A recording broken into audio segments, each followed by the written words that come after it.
Hello friend, हाय, नमस्ते। Kanchan Priya blog में आप सबका स्वागत है दोस्तों। और दोस्तों आज मैं एक लेकर आई हूँ छोटा सा चुटकुल्ला नाच गीत। आप लोग सुनिए। अगर आप लोगों को अच्छा लगे तो कमेंट शेयर करके जरूर बताइएगा। हम देवरा जात रहे पूर्वू के देसवा।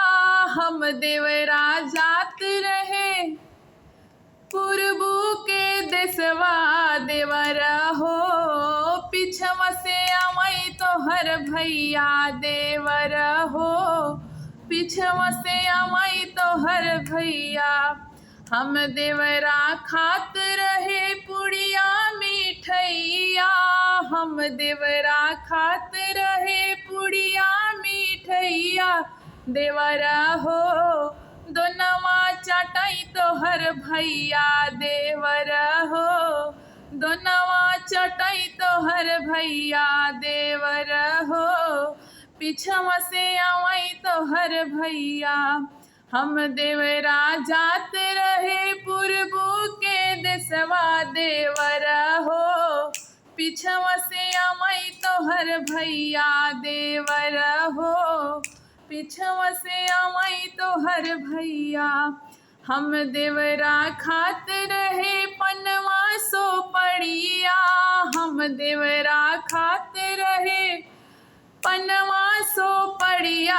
देवर हो चुनवा चटाई तोहर भैया। देवर हो चुनवा चटाई तोहर भैया। देवर हो पिछवा से आवई तोहर भैया।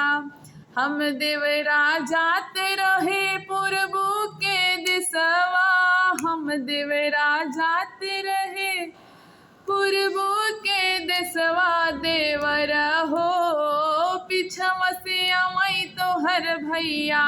देवर हो पिछवा से आवई तोहर भैया। हम देवरा सुतत रहे लाली पलंगिया। हम देवरा सुतत रहे लाली पलंगिया। देवर हो झिंगला सुतई तोहर भैया। देवर हो झिंगला सुतई तोहर भैया। देवर हो हम देवरा जात रहे पूर्वू के दिसवा।